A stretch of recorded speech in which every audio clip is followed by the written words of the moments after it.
Pledge. I, Kamaljeet, commit to visualize and bear in mind at all times the risk to myself and my colleagues from COVID-19. I promise to take all necessary precautions that prevent the spread of this deadly virus. I promise to follow and encourage others to follow the key COVID appropriate behaviors.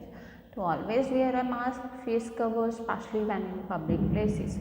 To maintain a minimum distance of 6 feet from others. To wash my hands frequently and thoroughly with soap and water. Together, we will win this fight against COVID-19. Thank you. Good morning, all of you. Today, we will start our treasure travels story. Story name: A Horse and Two Goats, written by R.K. Narayan. First, we read about the author, then we start the story. R.K. Narayan was an Indian writer who is the best remembered for his stories set in the fictional South Indian town of Malgudi. तो कहाँ का था वो? R.K. Narayan Indian writer है, best remember stories writer है. वो कहाँ का था? साउथ इंडियन टाउन मालगुडी का. Narayan style is simple, easy and unpretentious, and his stories explore with humor and compassion for the everyday lives of ordinary people. तो उसकी जो स्टोरी थी वो सिंपल थी, इजी थी एंड उसमें कोई भी ज़्यादा कन्फ्यूज़न नहीं होती थी. एंड मोस्ट इम्पॉर्टेंट थिंग वो क्या थी? Explore with humour and compassion the everyday life पे, जो ऑर्डिनरी पीपल्स की लाइफ होती थी उन पे होती थी. The following is an edited version of his short story, A Horse and Two Goats. तो ये उसका एडिटेड एडिशन है. स्टोरी का नेम है A Horse and Two Goats. In it, Narayan describes what happens when an English-speaking American meets an illiterate South Indian villager who knows only Tamil and has never stepped outside his village.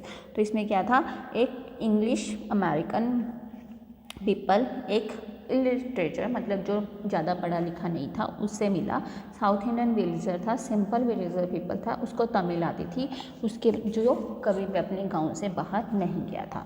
The foreigner with his English is baffled by the incomprehensible and bizarre behavior of Munni, while Munni is equally mystified by the American strange words and antics.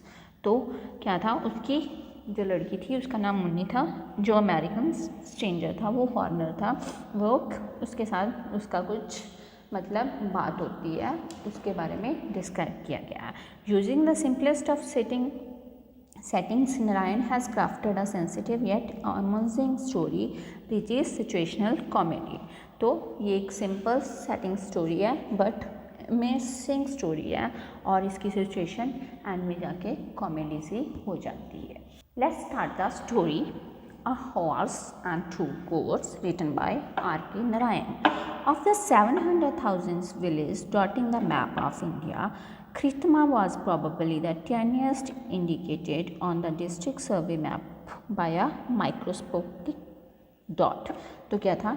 India में कितनी है? 700,000 village डॉटिंग है map पे, जो India के map पे हैं, और प्रॉबेबली ये सबसे छोटा सा डॉट है जिसको माइक्रोस्कोप डॉट के साथ भी बहुत मुश्किल से देखा जाता था. बट इस size did not prevent its giving itself the gorgeous name Kritima, which meant in Tamil coronet or crown on the border of his subcontinent. तो क्या था ये? इसका तमिल में मतलब था क्राउन, इसका नेम था कृतिमा. The village consisted of less than 30 houses, only one of them built with bricks and cement. तो इसमें क्या थे? लेस देन 30 हाउस थे, 30 हाउसेस से भी कम थे, और इसमें सिर्फ एक ही घर ऐसा था जो किससे बना था? ब्रिक एंड सीमेंट्स के, ईंटों एंड सीमेंट के साथ बना हुआ था. Painted a brilliant yellow and blue all over with gorgeous carvings, gods and gargoyles on his blue street.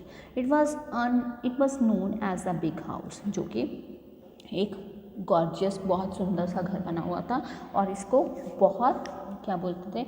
सुंदर बोलते थे, इसको गॉर्जियस हाउस बोलते थे. और big house था.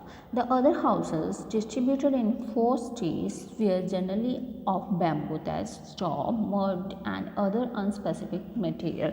जो कि other houses थे उनको 4 states में divided किया था जो generally किससे बने थे, बैम्बू से, जो कि हमारे बैम्बूज होते हैं, आपको पता है कि बैम्बूज बांस को बोलते हैं, तो उसकी स्ट्रॉ से बने थे वो. ज़्यादातर उसकी जो स्टेज थी वो गंदी सी मड वाली थी. Munni was the last house in the 4th state. जो मुन्नी का घर था वो लास्ट में था 4th स्टेट में. Beyond which stretch the fields, जो कि फील्ड्स के पास था. In his prosperous days Munni had owned a flock of 40 sheep and goats and sailed 40 every morning driving the flock to highway a couple of miles away. तो उसके पास 40 sheep थी जो कि sheeps and goats थी, जो कि अपने उन फोर को एवरी मॉर्निंग कहाँ पे लेके जाती थी, हाईवे के पास कुछ माइल्स दूर लेके जाती थी उनको घास के लिए खवाने के लिए. ठीक है. There he would sit on the pedestals of a clay statue of a horse while his cattle gazed around. तो वो कहाँ पे बैठी थी, एक क्ले का स्टैचू बना हुआ था, वो उसके पास अपनी कैटल्स को छोड़ के बैठी थी ग्राउंड में. He carried a crook at the end of bamboo pole and snapped police from the avenue trees to feed his flock. He also gathered faggots and dry sticks, bundles them and carried them home for fuel at sunset. तो पूरा दिन वो वहाँ पे बैठती थी, सब कुछ इकट्ठा करती थी, जो भी उसके लिए घास फूस था, जो भी अपने घर के लिए लेके जाना होता था उसने मटेरियल वो सारा लेके जाती थी, और शाम को सनसेट के समय वो अपने घर पे चली जाती थी. His wife led the domestic fire at dawn. तो उसकी जो वाइफ थी उसके साथ आग जलाती थी. Boiled water in the mud pour 3 into a handful of mild flour, added salt and half give him his first nourishment for the day.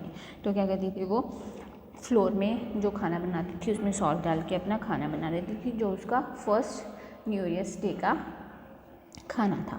When he started out, she would put in his hand a packet lunch, once again the same millet cooked into the little ball, which he could swallow with the raw onion at midday. तो उसको क्या करती थी, जब उसने अपने packet में खाना लेके जाती थी तो उसके लंच के लिए उसमें क्या था, थोड़ा सा खाना कुक करके ले जाती थी, उसमें एक रॉ ओनियन भी लेके जाती थी.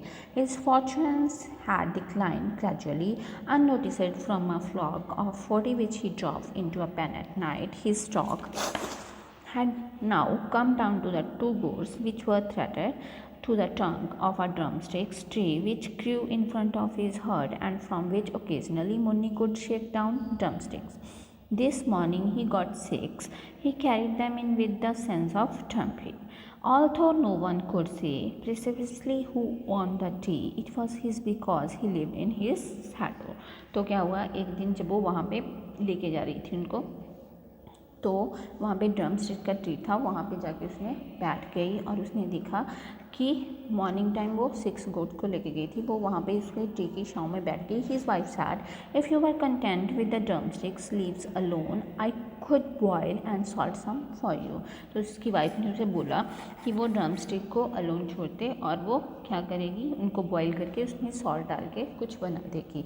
ओह I am tired of eating those leaves. तो उसने बोला कि मैं ये सब लीव्स खा के थोड़ा थक गया हूँ. I have craving to chew the drumstick out of sauce I tell you.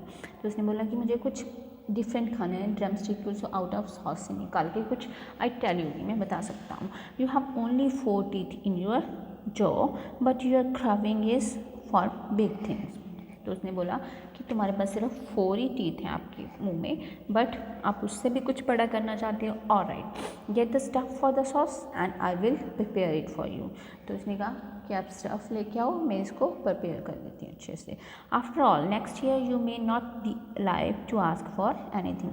May be next year आप तब तक जिंदा न रहो ये सब पूछने के लिए. But first get me all the stuff including a measure of rice और miles and I will satisfy your unholy craving. तो उसने बोला कि फ़र्स्ट मुझे अब पूरा स्टफ़ ला के दो, उसके बाद मैं आपको अच्छा सा खाना बना के देती हूँ. Our store is empty today, क्योंकि उसने बोला कि हमारा स्टोर खाली है. Dal, chilli, curry leaves, mustard, coriander, gingelly oil and 1 large potato. तो उसने बोला क्या चाहिए उसको, our store is empty today, dal, chilli, curry leaves, mustard, coriander, gingelly oil and 1 large potato, go out and get all this. तो उसने बोला कि अब बाहर जाओ और ये सारा कुछ लेके आओ। He repeated the list after her in order not to miss any item and walked off to the shop in the third street. तो उसने रिपीट की लिस्ट को, उसने बोला कि इस लिस्ट में से कुछ भी मिस नहीं होना चाहिए, और वो नेक्स्ट थर्ड स्ट्रीट में कुछ लेने के लिए चला गया। Hope you guys understand the story until now. Next of the part we will continue into the next AB assignments.